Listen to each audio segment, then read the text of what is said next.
Si ignoras lo que ocurrió antes de que nacieras, siempre serás un niño. Cicerón. Una hora con la historia. Un nuevo enfoque del pasado deshaciendo mitos. Con Pío Moa y Rafael Núñez Huesca. Aquí, en Radio Inter. Buenas noches, un sábado más. Hoy es 20 de enero de 2018 y esto es Una hora con la historia, el programa de Pío Moa y un servidor, Rafael Núñez Huesca. Hoy vamos a abordar en esta sesión el asunto de los separatistas y de los comunistas durante la Guerra Civil. ¿No es así, don Pío? Exactamente. Pero antes, como siempre, como viene siendo costumbre en nuestro programa, don Pío hará un breve editorial en esta ocasión sobre el prestigioso, entiéndase, bueno, en realidad tiene mucho reconocimiento Raymond Carr. Prestigio, sí, Raymond Carr, sí. Hablamos del historiador Raymond Carr británico, sí, que tanto reconocimiento tiene entre la historiografía española, entre otras, vamos. Y que demuestra además el nivel de la historiografía española. Da la medida, claro. Pues esto es un trabajo, un artículo que hice hace tiempo sobre una obra de historia de España para ingleses que se tradujo al español.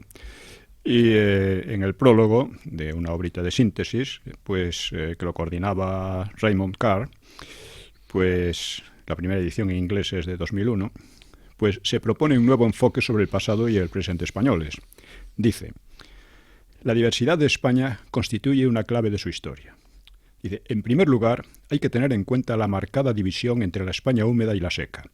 Las provincias noroccidentales, observaba Richard Ford en la década de 1830, son más lluviosas que el Devonshire, mientras que las llanuras centrales están más calcinadas que las de los desiertos de Arabia.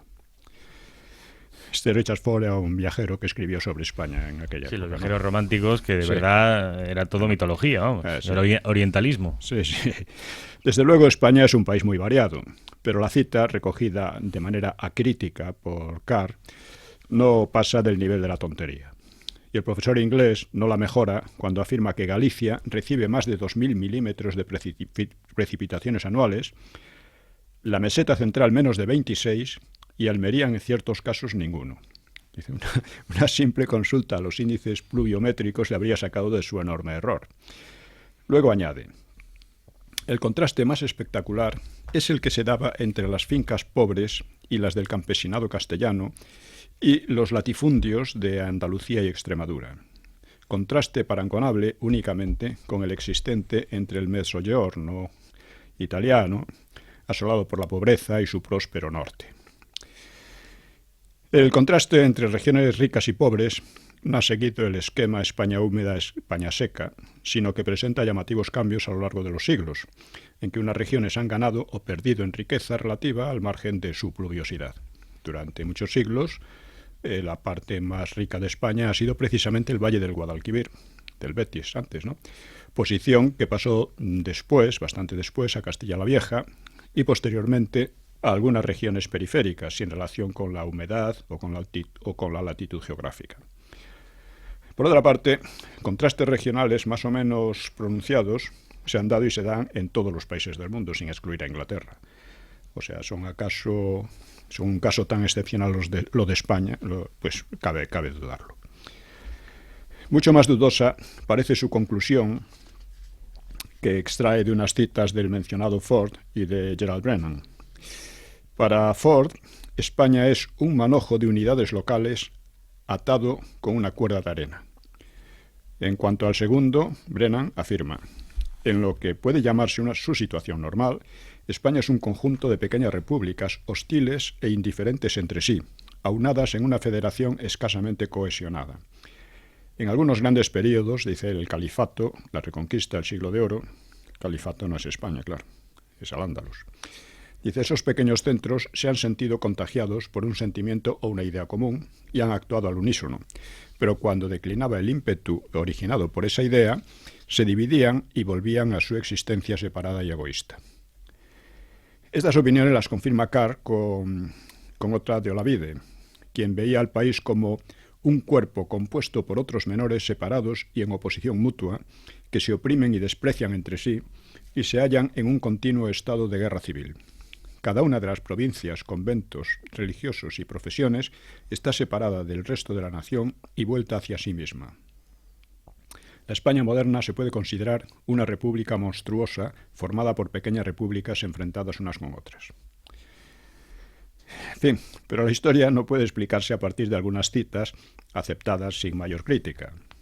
Ford se consideraba miembro de una cultura superior encargada de civilizar al resto del mundo y, por supuesto, a España, y miraba el entorno pues con ese prejuicio, ¿no?, tan propenso a crear espejismos.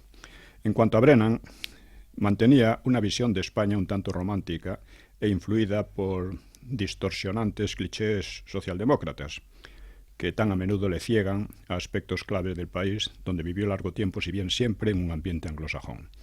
Brennan ha tenido muchísimo prestigio también y dice unas tonterías, pero de mucho cuidado, ¿eh? Solo he analizado, por ejemplo, los orígenes de la Guerra Civil y en algún otro libro, ¿no? Pero eso demuestra también una especie de decadencia intelectual en España que es muy... Y de postración moral con respecto al mundo anglosajón, es decir... Sí, pero una cosa va con la otra. Sí, exactamente. Si intelectualmente tú eres muy bruto, pues no vas a aceptar cualquier cosa, ¿no?, sin mayor crítica, ¿no? Bueno, pues tanto Ford como Brennan pues hicieron algunas observaciones agudas sobre España y otras que revelan una profunda ignorancia o incluso una falta de sentido común, entre ellas precisamente las seleccionadas por Carr. Sobre Olavide, el historiador debe plantearse si sus frases reflejan la realidad o más bien las impaciencias y exageraciones propias de un reformista que encuentra resistencia a sus planes, que es lo que pasaba con Olavide. Y es cierto que en España subsistieron largo tiempo aduanas interiores, fueros, etc., pero se trataba de instituciones feudales presentes en el resto del continente hasta tiempos históricamente recientes. Por lo demás, las expresiones de Olavide, Ford y Brennan podrían describir bastante bien la situación de la mayor parte de Europa, empezando por Alemania e Italia, que no lograron formar una nación con Estado propio, o sea, una nación hablando propiamente, hasta muy avanzado el siglo XIX. En cambio, colisionan con el hecho de que España no hubiera estallado por todas sus costuras, sino que se mantuviese hasta el siglo XIX una paz interna mucho más estable que la de casi cualquier otro país europeo. Esto es importante. O sea, la de las guerras civiles es del siglo XIX. Antes España muchas menos que el resto de Europa, ¿no? Y además España cuenta con las fronteras más estables y de las más antiguas de Europa, contra las cuales se rompería los dientes Napoleón, por ejemplo. Si creyésemos, Napoleón quería establecer la frontera de Francia en el Ebro. Si creyésemos en las citas mencionadas, Cuerda de Arena, repúblicas enfrentadas entre sí, en continuo estado de guerra civil, etc., pues la existencia de España habría sido un milagro inexplicable. Pero ya estamos habituados a estas peculiaridades, no del país, sino de tantos historiadores, y los disparates corrientes sobre la guerra civil, Franco, etc., solo continúan una larga tradición. Parodiando el lema famoso turístico de Fraga, diríamos que España es diferente, pero los historiadores de España son todavía más diferentes. También valdría la pena comparar la evolución de España con la del Reino Unido.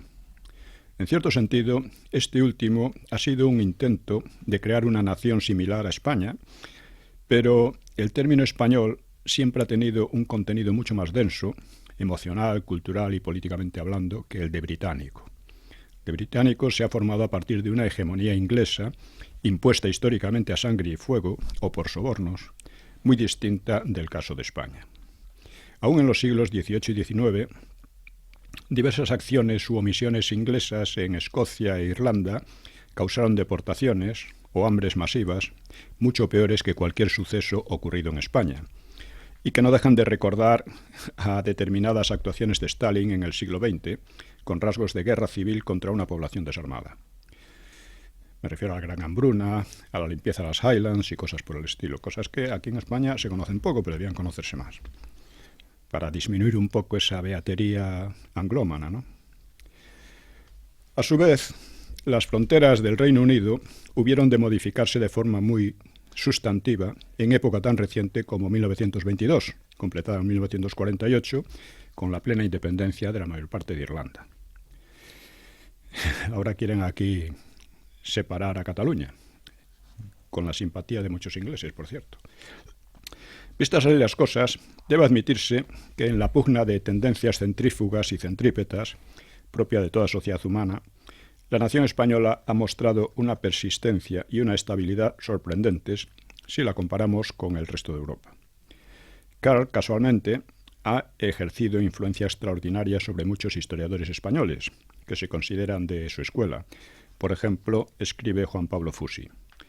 Bajo la dirección última de Karl, trabajamos en el Centro de Estudios Ibéricos los que creo que podemos considerarnos sus discípulos.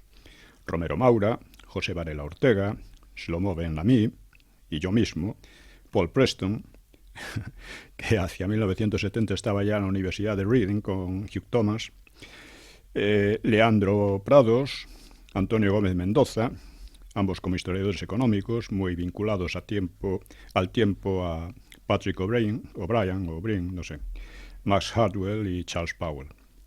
En fin, ¿podemos sacar alguna conclusión de todo esto con respecto a la calidad de la historiografía española? Yo creo que sí, y no muy buena.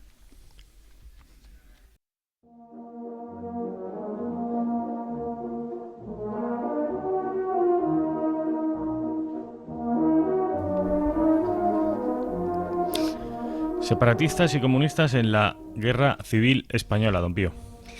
Sí, bien, seguimos un poco con el tema de la anterior sesión. Hemos visto cómo desde la toma de Barcelona por los anarquistas en julio del 36 se había formado una especie de doble poder entre separatistas y anarquistas, un doble poder que colaboraba y al mismo tiempo se saboteaba uno al otro. Mismos también como Companys y su gobierno aprovechaban el desorden general para usurpar las competencias del gobierno central, intentaba operaciones militares por lo que llamaba la Gran Cataluña, unas operaciones militares bastante desastrosas, y vimos cómo empezaba a despuntar un tercer poder, el poder de los comunistas del PSUC, que nacía ya atacando duramente a los anarquistas y con una buena disposición aparente a los separatistas. El hecho de que se formara un partido comunista especial en Cataluña ya indicaba pues una tendencia pro-separatista, que luego cambiaría.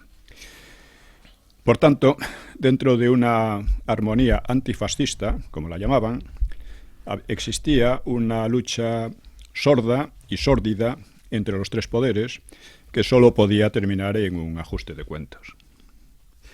Habría que añadir otro poder mucho menor, el del POUM, también comunista pero no staliniano. POUM era un pequeño partido, en definitiva, que estaba más o menos aliado con los anarquistas y al que los comunistas del PSUC querían exterminar, literalmente, ¿no? Andreunin, ya veremos. Los historiadores separatistas o proseparatistas ofrecen diversas interpretaciones de los hechos. Unos lamentan que las usurpaciones que denunciaba Azaña, y que vimos en la sesión anterior, pues lamentan que no hubieran sido más completas, hasta una secesión total. Otros pretenden que Companys y los suyos solo habían salvaguardado las instituciones y un mínimo de orden dentro del caos revolucionario. O sea, se habían portado muy bien. Como en el 34 decían que no se habían sublevado, sino que querían impedir a que los anarquistas dieran un golpe o algo por el estilo, ¿no? O sea, es de una desvergüenza todo ello. Bueno, en fin. La situación se complicaba porque los nacionales estaban ya prácticamente en Madrid, y si Madrid caía, pues Franco estaría en pocas semanas en Barcelona. Por lo que el cemento que mantenía más o menos unidos a los tres o cuatro poderes era el miedo al avance de Franco. La euforia de los primeros días, cuando todos, en Cataluña y en el resto de España, todos estaban seguros de aplastar a Franco en muy poco tiempo, porque claro, tenía una enorme superioridad de medios, una enorme superioridad material, no solo en armamento, en aviación, en la marina, en las fuerzas de seguridad, que eran más disciplinadas que las fuerzas militares, ¿no? La Guardia de Asalto, la Guardia Civil, etcétera. Tenían además casi toda la industria, tenían además todas las reservas financieras. En fin, con eso tenían que haber ganado en 4 semanas. Pero ocurrió, sorprendentemente, que no fue así. Así que, como las cosas estaban cambiando, pues digamos que la preocupación se había adueñado bastante del Frente Popular. Aprovechando, como siempre, la confusión y después de los fracasos un tanto ridículos de los proyectos de la Gran Cataluña, pues el 14 de enero de 1937, Companys escribía una carta al jefe del gobierno, a Largo Caballero. El gobierno estaba entonces en Valencia. Y le pedía colaboración y participación activa de Cataluña, es decir, participación de él mismo y de su gobierno, en la política internacional de la República y el traspaso de todas las instituciones de enseñanza. O sea, nada nuevo, ¿no? ¿Le suena a ustedes esto que está diciendo Pío Moa y es de hace 80 años? Sí. Siempre van a lo mismo, de la misma manera, ¿no? Y aún insistía más en la independencia financiera.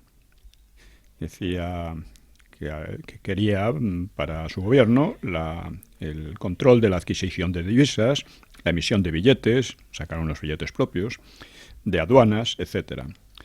4 días después, el Butlletí, o sea, el boletín oficial de la Generalitat, pues atribuía buenamente a la Generalidad facultades excepcionales, cito textualmente, facultades excepcionales suficientes para tomar las disposiciones necesarias para unificar la política financiera de Cataluña, con el loable fin de regularizar la vida económica de Cataluña y unificar su colaboración en la lucha antifascista dentro de la República. Es decir, querían actuar como un Estado dentro del Estado, creando las condiciones para la secesión completa cuando las circunstancias mejorasen. Y sin hacer caso de protestas centralistas, la Generalidad requisó el oro y el dinero del Banco de España en la región. Iban a fondo, como ahora. Largo Caballero protestaba en vano en otra carta que escribió a Companys. Dice: cada día se presenta con caracteres más agudos la autonomía que en materia económica se ha arrogado el gobierno de la Generalidad, que no exige para las exportaciones autorizaciones de este departamento, ni tampoco para las operaciones de compensación. De ahí una desarticulación económica totalmente perjudicial para la economía de la zona leal al gobierno de la República. El Ministerio de Hacienda denunciaba constantes invasiones de sus competencias o el comercio ilícito de plata o las exportaciones ilegales de productos de todo Levante. Es decir, se arrogaban las exportaciones de naranjas y de todo lo que venía más allá del sur de Cataluña. Eso aparte del contrabando de metales preciosos, que en eso estaban metidos tanto anarquistas como separatistas, estaban metidos todos, ¿no? Ya vimos cómo el jefe del orden público de Companys había sido detenido por los anarquistas por tráfico de metales preciosos, precisamente, ¿no? Una justificación exhibida por los separatistas consistía en la transformación de la industria catalana en industria de guerra. Companys lo explicaba así: solo ha podido ser posible esta transformación gracias a una política realista, sin vacilaciones, siempre hablan de realismo y prudencia y cosas así, ¿no?, que ha supeditado la urgencia de resolución a fórmulas preestablecidas que en estos momentos solo pueden ser obstáculos a su eficacia. Es decir, había militarizado la industria de una manera drástica porque era necesario para la guerra, según explicaba, ¿no? Sin embargo, la eficacia de la militarización resultó muy poco impresionante. La producción industrial cayó rápidamente en la región y en enero del 37 era solo un 70% de la del enero anterior, del año anterior, y en continuo descenso. Realmente llegó a unos niveles de productividad bajísimos, bajo Companys y los suyos, ¿no? Este fue un problema que no afectó solo a Cataluña, sino a todo el territorio izquierdista, también a Vizcaya, y una de sus causas fue la desatención de los obreros a las presiones y campañas de propaganda que les llamaban a trabajar más para defender su propia causa.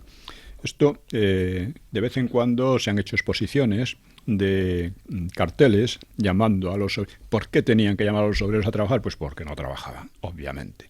¿Y por qué? Pues porque no sentían su causa como ellos decían, ¿no? Le iba precisamente a aludir a eso, a los carteles. Tengo en la cabeza, y seguro que nuestros oyentes también, una cantidad enorme de carteles de los partidos izquierdistas llamando a las fábricas, a un interés militar que hay que sacrificar. En fin. A los agricultores, o sea, la producción agrícola cayó radicalmente, ¿no? Es que ni las medidas de la CNT ni las de la Generalidad o de los comunistas lograban mantener la producción en la ciudad o en el campo. Y por eso la penuria no cesaba de aumentar, mientras que se reimponía un peculiar orden que Orwell, que fue testigo presencial, lo describe así.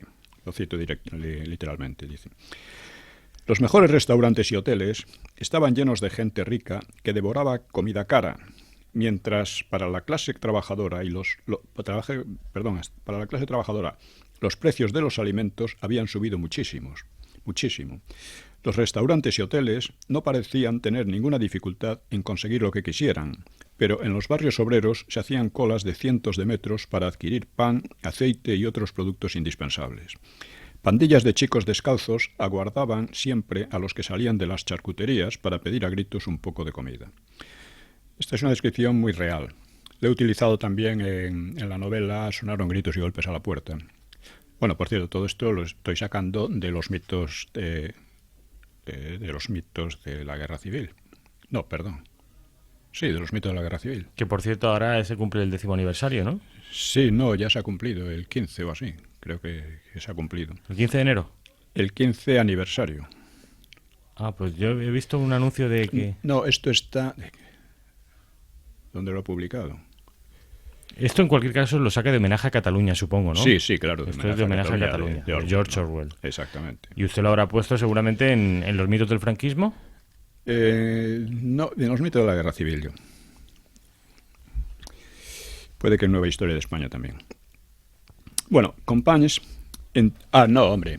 Sobre todo lo es desarrollado mucho más que aquí, en los nacionalismos vasco y catalán en la guerra... la transición y la democracia. La guerra, el franquismo y la democracia, incluyendo la transición, claro. Bueno, Companys extendía sus aspiraciones a dirigir el ejército. Creó un Exèrcit Popular de Cataluña y un Consejo Superior de Defensa, pretendiendo que tratasen de igual a igual con el ejército del resto del Frente Popular, en plan de colaboración. Colaboración, pero no obediencia, desde luego. Sus normas de movilización contradecían las del gobierno instalado en Valencia y la Consejería de Defensa tomaba sobre sí el mando superior de las fuerzas del Ejército Popular en Cataluña y Aragón, admitiendo solo una coordinación con el Estado Mayor Central. Eso se haría mediante intercambio de delegados, hablando de relaciones cordiales, eso sí, entre ambos. Lo habitual. La palabra España quedó prácticamente borrada. La Generalidad pretendía incluso dirigir al resto del país. Según ellos, eran los que mejor lo estaban haciendo. Bien, pero de todas maneras, claro, el gobierno de Valencia no pensaba ceder por las buenas y además estaba muy descontento con las hazañas del ejército anarquista separatista en Cataluña, que además tampoco había colaborado contra la ofensiva de Franco. Es decir, el gobierno, cuando Franco avanzaba sobre Madrid, pidió a todas las demás regiones pues que se movilizasen y atacasen a fin de desviar las fuerzas e impedir que Franco se pudiera concentrar plenamente en Madrid, ¿no? Que ayudaran a Madrid. No hicieron caso a nadie. Solo al final, cuando ya estaba la batalla de Madrid de lleno, pues los anarquistas de Urruti y tal, algunos separatistas irían también, pues acudieron con una columna a Madrid, una columna que fue muy poco efectiva, pero que ellos iban con la convicción de que, iban a resolver el asunto en dos días. Por cierto que había tales rivalidades que los comunistas les gastaron en Madrid una pasada muy fastidiosa, ¿no? Empezaron por decirles, a través del consejero, tenía un consejero ruso, que llegaban de Cataluña, que descansaran por lo menos un día o dos, ¿no? Para poder estar en mejores condiciones. Durruti cayó en la trampa. Los anarquistas eran muy ingenuos, ¿eh? Durruti cayó en la trampa y empezaron a atacarle porque llegan aquí y se dedican a descansar. En lugar de combatir, ¿no? Este tipo de cosas. Los separatistas le hicieron también a los anarquistas constantemente este tipo de jugaditas, ¿no? Bueno. Bien, el caso es que un informe... Hay que decir que Cataluña no sufrió la guerra hasta prácticamente los últimos meses de ella, ¿no? A finales de 1938. Bueno, pues un informe de Valencia, en enero, estamos hablando del 37, pues constataba la descoordinación de las tropas de la Generalidad, su exceso de personal de servicios y suministros en detrimento de los combatientes. Esto es muy interesante. Inmediatamente los separatistas lo que hicieron es inflar todos los organismos de ayuda, de apoyo, en fin, secundarios, de retaguardia, en los que se metían ellos, mientras que procuraban que en vanguardia y en los combates estuvieran los anarquistas. Qué miserables toda la vida han sido esta gente. Sí, es increíble. Sí. Parten de la idea de que ellos son una raza superior. No lo olvidemos. Luego hablan del hecho diferencial y tal, pero que viene a ser lo mismo, ¿no? En fin, el informe de Valencia, pues mencionaba la falta de iniciativa y los graves fallos de organización, claro. Y señalaba cómo el enemigo, con tropas muy inferiores, mantenía la tensión golpeando aquí y allá y reteniendo a fuerzas izquierdistas desproporcionadas. Y también había otra desproporción llamativa, era la que había entre el número de fusiles en el frente y en la retaguardia, especialmente en Barcelona, que estaba llena de fusiles, ¿no? ¿Y por qué? Pues porque los necesitaban, por una parte, para una represión que fue brutalmente sangrienta, ¿no? Y por otra parte, por la desconfianza entre los partidos, porque cada uno quería disponer de sus propias armas, ¿no? Los asesores soviéticos, por cierto, coincidían en estas críticas que hacía el gobierno de Valencia. Bueno, pues el 4 de marzo, estamos siempre en el 37, la Generalidad se había sentido con ánimos para desarmar a las patrullas de control, que decían que eran descontrolados, pero que no lo eran en absoluto, ¿no? Y a grupos anarquistas en retaguardia. La misma prensa libertaria, es decir, anarquista, aceptó eso, pues, como diríamos, con aquello de que era necesario para la cruzada liberadora. El término cruzada la empleaban mucho también en el Frente Popular, incluso los comunistas. Es decir, para la cruzada liberadora, por el interés común, pues debían aceptar eso. Pero la FAI, que era una organización más radical dentro de la CNT, la Federación Anarquista Ibérica, pues no tragó. Lo impidió. Es más, desarmó a algunos policías que querían a su vez desarmar a los otros y obligó a dimitir a los consejeros de anarquistas en el gobierno regional. Fue preciso un mes, hasta mediados de abril, para formar un nuevo gobierno regional que cambió poco las cosas. Conforme avanzaba la primavera, el ambiente en Barcelona se enrarecía y también Orwell ofrece una descripción vívida. Dice, por debajo del lujo y la creciente pobreza, la ciudad respiraba el clima inconfundible de la rivalidad y el odio políticos. Personas de todas las opiniones posibles decían en tono premonitorio, pronto tendremos dificultades. Se estrechaba la colaboración entre la Esquerra de Companys y los comunistas del PSUC, que se había convertido ya en un partido de masas muy disciplinado, muy dinámico y perfectamente capaz de disputar el terreno a los anarquistas. La prueba de fuerza se aproximaba. Esto es importante porque, claro, la Esquerra siempre los separatistas han sido curiosamente cobardes, ¿no? Y yo creo que esa cobardía les viene de que ellos mismos sospechan que sus ideas no son reales, que no son justas, que no... Es como un intento siempre de aprovechar la situación contra otros, pero no confían demasiado en ellos mismos. Y sospecho que eso es por una falta de verdadera confianza en sus ideas. Creo que esa es la razón. El caso es que los anarquistas, claro, los separatistas no podían de ninguna manera rivalizar de manera abierta con los anarquistas, pero los comunistas sí. Los comunistas eran otra cosa. Se lo creían de verdad. A lo largo de abril del 37, los comunistas planearon desbancar tanto a la CNT anarquista como a Largo Caballero. O sea, se creó entonces una operación global. La idea había aparecido, bueno, todo el mundo habría pensado que un plan así sería irrealizable solo unos pocos meses antes, pero para entonces el PCE, el Partido Comunista, y el PSUC eran ya partidos que habían alcanzado una influencia esencial en el ejército, estaban apoyados por Stalin y de Stalin dependían los envíos de armas y además estaban apoyados por los asesores soviéticos. La tensión entre unos y otros iba a reventar por Cataluña después de unas semanas de asesinatos mutuos entre comunistas y anarquistas, dando lugar a una pequeña guerra civil entre las izquierdas dentro de la guerra civil general. Como sabemos, las disensiones entre unos partidos y otros y las rivalidades eran, o sea, solo se odiaban entre ellos un poco menos que a los franquistas, ¿no? Que a los nacionales. Y así terminó la guerra, por otra parte, en una guerra civil entre ellos mismos. Bueno, pues durante estos conflictos internos, la izquierda también sufrió un descalabro decisivo, aunque me refiero, la Esquerra, no la izquierda. Sufrió un descalabro decisivo, aunque al principio creyó que había sido un gran éxito. Por entonces Cataluña no era un objetivo directo de los nacionales, por lo que la lucha entre las propias izquierdas allí tenía más vía libre.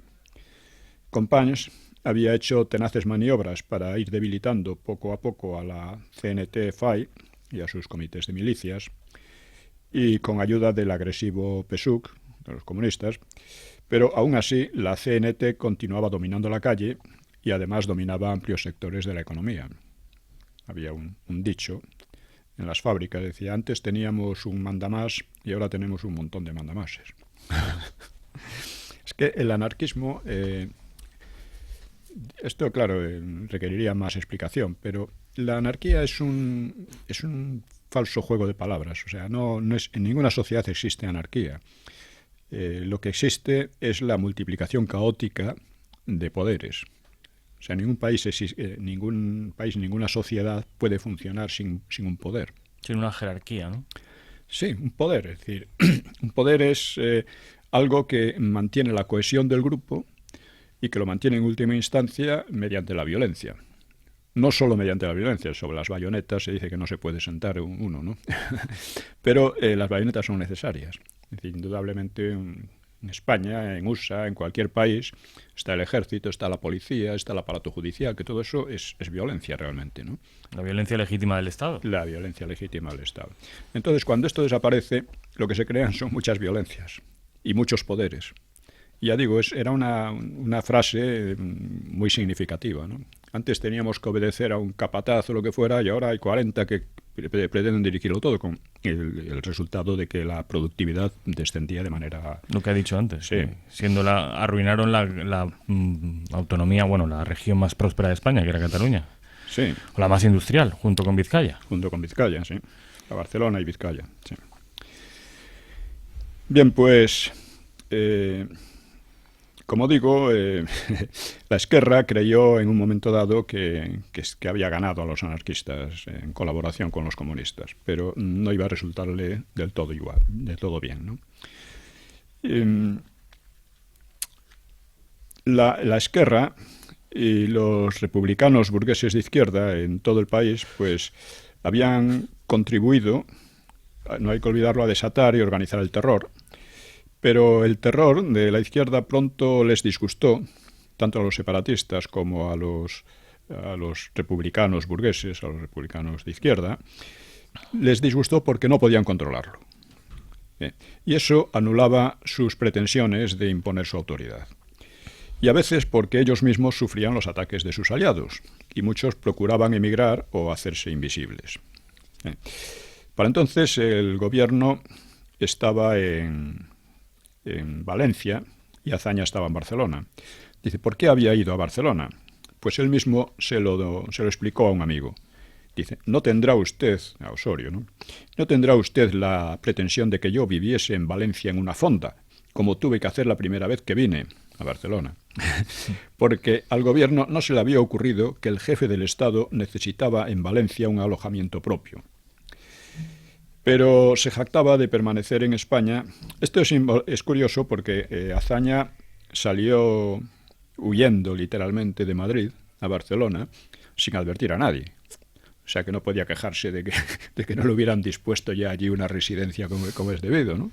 No, leí el otro día en la Gaceta que un artículo de Fernando Paz en el que revelaba algo que yo no sabía, y es la cobardía física de Manuel Azaña. Yo no sabía que era un cobardón. Siempre se le ha atribuido, sí, es una cosa ya muy vieja, insistido. En mi opinión tiene muy poca importancia. Bueno, pero da también la medida de la capacidad moral de un hombre. No necesariamente. Hay gente valor, que... ¿El valor no le parece a usted que es un...? Bueno, cobardía física, pero bueno, cobardía moral, no tuvo cobardía moral. Lo que tuvo fue una especie de, ¿cómo diríamos? Sufrió una especie de fraude moral, es decir, atribuía moralidad a lo que no... A lo que no sé cómo decirlo, ¿no? Moralmente él estuvo al lado de lo que llamaba la República, ¿no? que era un fraude, ¿no? Y estuvo hasta el final, eso es verdad. Ahora, físicamente era, en fin, apenas podía controlar el miedo, pero por eso escapó a Barcelona, ¿no? Pero moralmente, ahora lo vamos a ver también, él se jactaba de permanecer en España, mientras que, decía, muchos señalados y eminentes republicanos habían huido al extranjero. Dice, a muchos los saqué yo de la nada, y a todos volví a ponerlos a flote después del naufragio de 1933, cuando perdieron las elecciones. Y les he hecho diputados, ministros, embajadores, subsecretarios, etcétera, etcétera. Y lo mismo pasaba en Cataluña. Dice, en París hay 12 consejeros de la Generalidad. Todos habían emigrado antes de llegar yo a Barcelona, menos Ventura Gasol, que se fue después porque temía ser asesinado por sus aliados anarquistas. Esta era la situación. Cobardes eran todos ellos. Esa especie de... En fin, eran cobardes. Ellos habían jugado un poco a aprendices de brujo. Habían desatado una situación caótica de terror que a ellos mismos les perjudicaba, y entonces escapaban como podían. No le hacían frente en absoluto, ¿no? Sí, pero a usted le he leído en más de una ocasión que las acciones de heroísmo que se dieron durante la guerra casi siempre estaban protagonizadas por el bando nacional. Todas, curiosamente todas. Algún tontito me dice, es que eran todos españoles y todos se portaron igual. Pues no. Todas las acciones heroicas en el sentido de una lucha en condiciones, vamos a decir, desesperadas, pero resistiendo y tal, todas se dieron en el bando nacional. En el bando, o sea, no obstante, el ejército contrario fue muy correoso y muy resistente, pero en gran parte se debió a la introducción de una disciplina de tipo comunista, que era una disciplina terrorista realmente. O sea, un desertor le podían castigar en sus parientes de hasta tercer grado. Una cosa bárbara.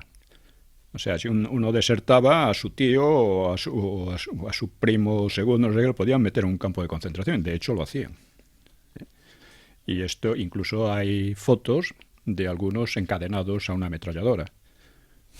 Entonces, claro, fue un ejército muy difícil de vencer, porque los comunistas en eso han sido siempre muy eficaces, pero de acciones heroicas en que se pusiera en juego las convicciones de una manera decisiva, muy pocas.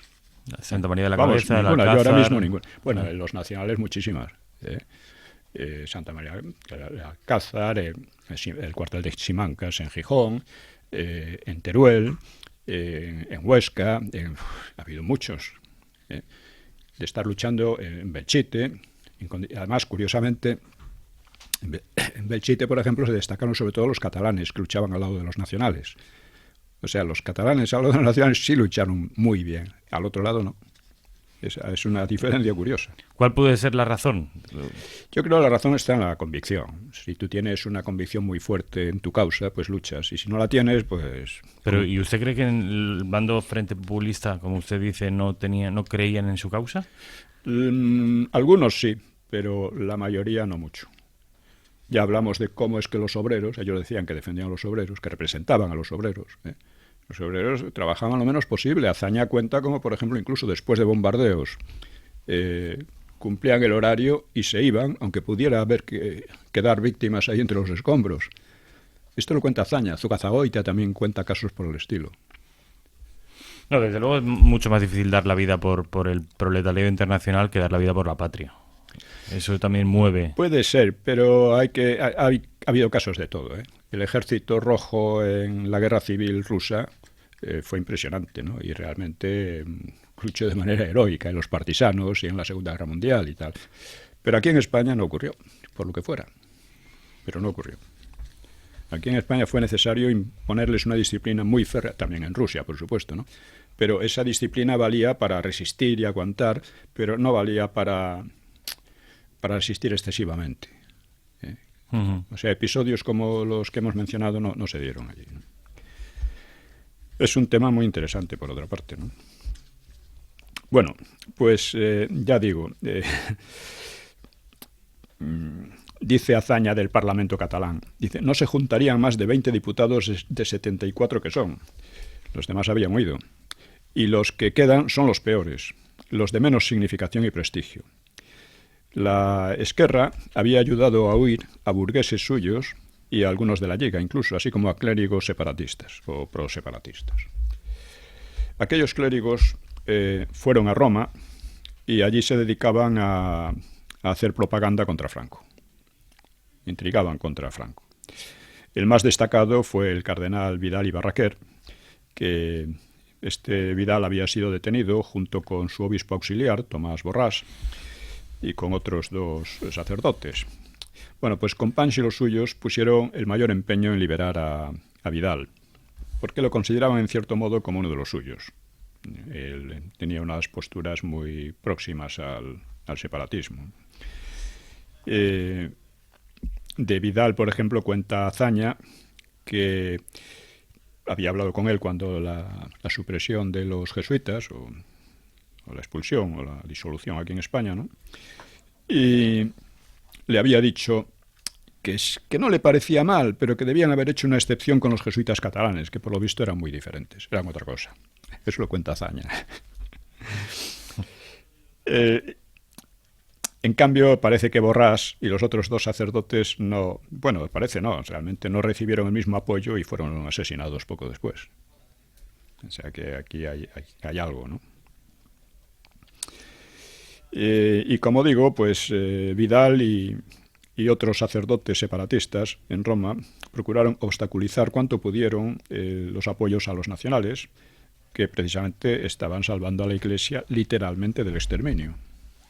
O sea, y uno lee, por ejemplo, en Internet y por ahí de tantos, que ponen por las nubes a Vidal y Barraquer como un hombre, en fin, sensato, ayornado, o sea, muy, en fin... Templado, ¿no? Claro, o sea, que estaba haciendo propaganda Vidal y Barraquer en contra del bando nacional, y por la otra parte teníamos a otro gran propagandista catalán a favor del bando nacional, que era... Sí, Gomà. Exacto, Isidre Gomà. Bueno, Isidre Gomà cuenta en su archivo las maniobras que estaba haciendo constantemente Vidal para quitarle el cargo. Vidal era arzobispo de Tarragona y siempre había habido desde hace siglos cierta rivalidad entre Tarragona y Toledo por la primacía, como cardenal, y también con Santiago de Compostela. Cuando se conquista Toledo con Alfonso VI, pues se declara a Toledo el primado de España, cosa que molestó bastante a estos otros 2, que querían también serlo. Incluso Mérida creo que estaba por la labor.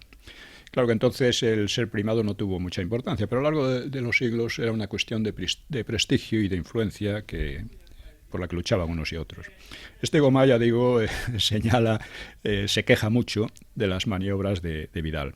Vidal se negó a firmar la carta colectiva del episcopado sobre lo que estaba pasando en España, diciendo que era una cosa que era de propaganda. Bueno, la propaganda era lo único que hacía él allí. O sea, como se desinteresaba realmente de lo que estaba ocurriendo, porque para él lo único que importaba era el separatismo catalán. Eso era bueno. El separatismo catalán hay que tener en cuenta que tenía dos vertientes. Una, la secesión completa, y otra, la idea de ser ellos quienes dirigieran a todo el resto de España. Esto ya aparece en Prat de la Riba, aparece en Cambó, con frases como... ¿Cómo era aquello de Cataluña, no sé qué, en la España grande? En una España gran, sí. Algo así. Una Cataluña millor en una España gran o algo así. Sí. Por cierto, Cambó, que también estaba haciendo propaganda a favor del bando nacional. Sí, sí, sí. ¿No? El principal propagandista del bando nacional. Sí. Era catalán, catalanista, vamos. Bueno, para que luego digan. La mayor parte de la intelectualidad catalana apoyó a Franco. Siempre se olvida este pequeño detalle. Y bueno, pues estamos en eso. El clero separatista estaba realmente haciendo propaganda contra quienes estaban salvando a la Iglesia del exterminio, literalmente del exterminio. En fin, el resentimiento de la Esquerra contra los ácratas, pues, o sea, los anarquistas, alguna persona me han dicho, ¿qué es eso de los ácratas? Bueno, pues es lo mismo que anarquistas, ácratas sin poder, ¿no? Pues crecía por semanas, como indicaba Orwell en el invierno y primavera del 37. Pero les faltaban redaños para atacarlos de frente. Así que el rápido auge de los comunistas del PSUC les llegó como un regalo del cielo. Y entre los dos partidos, pues establecieron una alianza de hecho que desembocó finalmente en los sangrientos sucesos de principios de mayo. El 1 de mayo, ya para empezar, no se celebró la fiesta del trabajo, precisamente por temor a reyertas entre sindicales, ¿no? Entre partidarios de unos partidos y otros, ¿no? Y el día 3, los comunistas, de acuerdo con la Esquerra, intentaron ocupar la Telefónica de Barcelona, que era un bastión de la CNT. Desde la Telefónica espiaban las comunicaciones de todos sus aliados y a veces llegaban a interrumpirlas. Y un dato curioso, una anécdota curiosa, es que uno protestó. Pero ¿sabe usted que está hablando con un consejero de la Generalitat? Le dijo, pues razón de más, tiene usted más responsabilidad, cállese. Hasta ese punto. Habría que hacer un libro en clave hilarante de todo esto. Se puede hacer. Si no hubiera de fondo el terror la y todas aquellas cosas, se podía hacer una cosa graciosísima. Porque realmente era el desmadre, ¿no? Cosa que está ocurriendo actualmente también. Bueno, pues, como digo, intentaron ocupar la Telefónica, los anarquistas resistieron y al día siguiente las calles empezaron a llenarse de barricadas. Entre ese día y el 7 se multiplicaron los choques y los muertos. Los jefes anarquistas pues hacían llamamientos contradictorios, porque unos llamaban a deponer las armas en pro de la unidad antifascista. Con esto se perdieron por completo. Eso ya lo dice García Oliver, esto nos perdió por completo, ¿no? Y otros llamaban a aplastar a la contrarrevolución, o sea, al PSUC y los separatistas. El POUM vacilaba, luego se unió a los anarquistas, y Azaña, en su residencia, pues estaba muy atemorizado, temía por su vida, porque por una parte Largo Caballero se desinteresó por completo de él, le tenía mucha manía, los dos, en uno a otro, ¿no? Y por otra parte la hostilidad sorda de Companys. Companys desde el principio estuvo muy en contra de la presencia de Azaña allí, ¿no? Porque no dejaba de ser la presencia del Estado.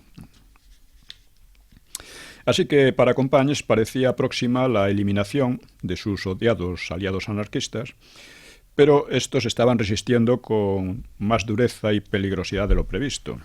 Así que la Generalidad no tuvo más remedio que pedir refuerzos a Valencia. Tenemos 9 minutos, don Pío. Bien. Pidió refuerzos. La Generalitat tuvo que pedir refuerzos a Valencia. Exactamente. Largo Caballero buscaba en los anarquistas un aliado frente a los comunistas, así que no deseaba intervenir. Pero los ministros contrarios le obligaron a mandar guardias de asalto. Mandaron también 2 destructores y aviones para intimidar a la gente con vuelos a baja altura, ¿no?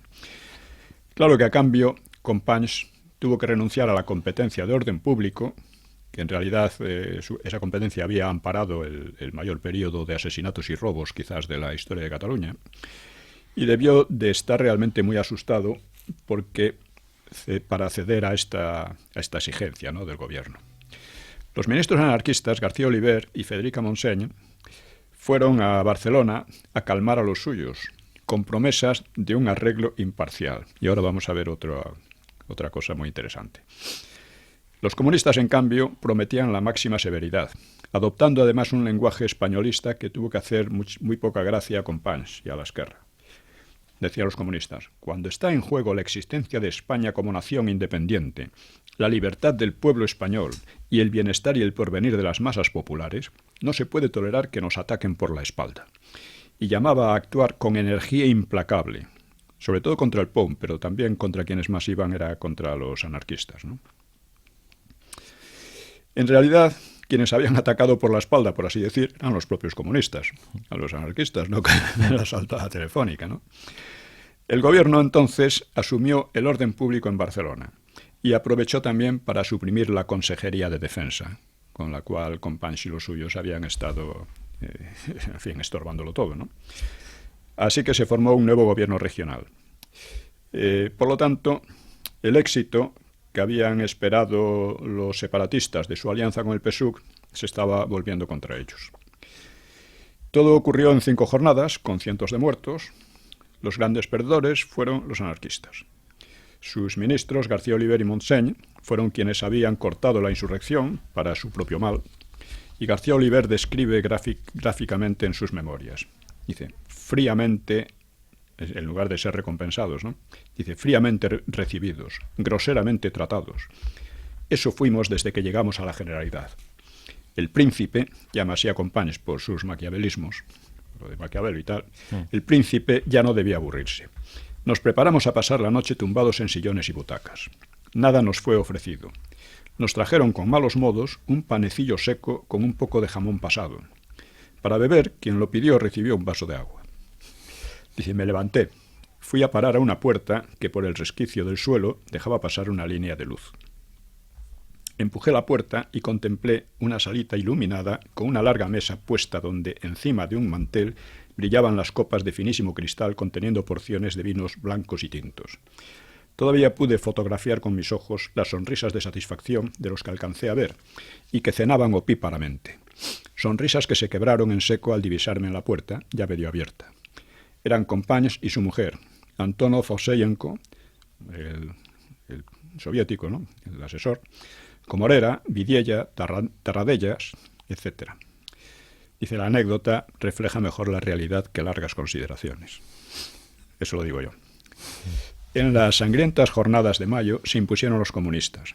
Ellos y la Esquerra habían provocado los disturbios, seguramente mediante un plan previo, pero acusaron a la CNT y sobre todo al POUM de complot fascista y exigieron un castigo despiadado. La maniobra derivó de inmediato contra el jefe de gobierno, Largo Caballero, pues los comunistas, que tanto habían halagado a él, ¿no?, le habían halagado con el título de Lenin español, pues ahora querían su eliminación política. A su vez, Prieto y Azaña secundaban a los comunistas, porque estaban resentidos con Largo Caballero, y entre todos lo expulsaron del gobierno y lo sustituyeron por Negrín, que era precisamente el promotor principal y el responsable del envío del oro a Moscú 7 meses antes, y era muy próximo a los comunistas, claro. El nuevo gobierno se tituló de la Victoria, igual que el anterior, y en él ya no estaban los anarquistas. De este modo, en una brillante operación, los comunistas habían neutralizado a los anarquistas y al sector socialista de Largo, que habían sido antes las 2 fuerzas más poderosas. Es curioso, al empezar la guerra los comunistas eran muy poca cosa, en cambio los anarquistas y los socialistas de Largo eran hegemónicos, todo, y acaba la guerra siendo al revés, aunque de poco les sirvió. Bueno, ya a partir del 37... Ya a partir del 37 son los comunistas los que llevan la batuta, aunque de manera disimulada, ¿no? La batuta sobre todo en el ejército y la policía, que era lo que más contaba, ¿no? Ocurrió un poco como en el bando contrario con la Falange, que empezó siendo un partido marginal, sí. Y acabó siendo un partido pero de masas. Nunca, la Falange nunca fue, primero, no fue un agente de un poder extranjero como eran los comunistas, y en segundo lugar, nunca tuvieron el poder. Tuvieron una parte del poder nada más, ¿eh? Nunca tuvieron el poder. Y, en fin, Digamos que para los comunistas sus nuevos aliados, que eran los de Prieto, los republicanos de izquierda y los separatistas, pues eran más manejables que Largo Caballero y que los anarquistas. Así que en la confusa revolución de julio del 36, pues se iba clarificando a favor de la línea comunista o stalinista. El Partido Comunista persiguió ferozmente al PON, como digo, y a los ácratas. El PON fue desarticulado, encarcelados y torturados muchos de sus militantes y asesinado su líder Andrés Nin. Esto, las torturas y tal, las cuenta Orwell también, ¿no? A Nin lo liquidaron en una cárcel secreta, parece, cerca de Alcalá de Henares, parece ser. Los anarquistas denunciaron las checas comunistas donde los suyos sufrían torturas y muerte. Hablan de ellos como que se habían multiplicado como en un infierno de Dante. Tenemos 3 minutos, don Pío. Bien, vamos entonces. Y en Cataluña también nació un nuevo gobierno autónomo, dominado por el PSUC y la Esquerra, y sin la CNT. Pese a ello, la Humanitat proclamaba la cooperación de todos los antifascistas en aquella hora de reivindicación individual y colectiva de los catalanes. O sea, la hipocresía era alucinante, ¿no? Companys se creyó entre los vencedores, pero pronto se desengañaría. Había impuesto una semi-independencia práctica, y Negrín y los comunistas no solo recuperaron la defensa y el orden público, también el control de las fronteras y otras competencias que habían usurpado antes la Generalidad, y trataron de disciplinar la industria. Semanas después, Tarradellas se quejaba a Azaña de que los comunistas les estaban resultando más insoportables que los anarquistas. Él y Companys se habían entendido con la CNT contra el gobierno central y luego contra el PSUC contra la CNT, y al final les estaba saliendo todo mal. Los comunistas pasaron a criticar a la Esquerra con casi tanta crudeza como habían hecho antes con los ácratas. Acusaban a los separatistas de desorden y de desinterés por la guerra, de divertirse en locales y restaurantes de lujo, de conducta disipada entre sus jóvenes con sus coches y sus fiestas. Y la Esquerra se veía obligada a defenderse, haciendo campaña a su vez contra la frivolidad de la retaguardia, o admitiendo y lamentando qué vergüenza para nuestros jóvenes que no quieren imitar el espléndido ejemplo de nuestros combatientes en el frente. Y destacaban el esfuerzo, es decir, admitían lo que era real, ¿no? Pero al mismo tiempo destacaban el esfuerzo de Cataluña y llamaban anticatalanismo a las críticas que sufrían. El inefable Rovira i Virgili clamaba en vano: la posición catalana ante la República ha de ser, en primer lugar, la de afirmar su propia personalidad en la convivencia. La personalidad catalana era naturalmente la política de la Esquerra. Pero esa política había perdido fuelle y ya en aquellos meses estaba en baja, ¿no? Otro golpe para la Esquerra fue la caída de Bilbao en junio, porque Companys y Aguirre mantenían viejos lazos con el fin común de debilitar al máximo el poder central. Aguirre sugirió a Azaña que los derrotados gudaris podían ser trasladados a Cataluña, que era una idea disparatada, pero hecha con la intención de reforzar a la Esquerra. Las cosas eran así. El 22 de julio, Companys agasajaba a Aguirre ante un pequeño gentío frente al Palau de la Generalitat. Aguirre, como siempre, se permitió hablar en nombre de todos los vascos. Catalanes, en nombre de Euskadi, muchas gracias.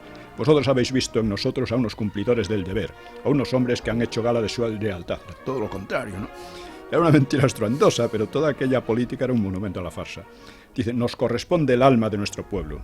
Nos importa que los enemigos nuestros no importa que los enemigos nuestros maten los cuerpos, porque jamás podrán matar el alma ni de Cataluña ni de Euskadi. Euskadi había sido el yunque del sacrificio, pero Cataluña iba a ser el yunque de la victoria. Habló en castellano, claro, y sin mencionar a España, ni aludir siquiera a los santanderinos y asturianos que habían dado su vida en Vizcaya al lado de los separatistas.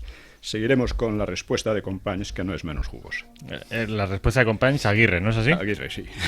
Buenas noches, esto ha sido Una Hora con la Historia.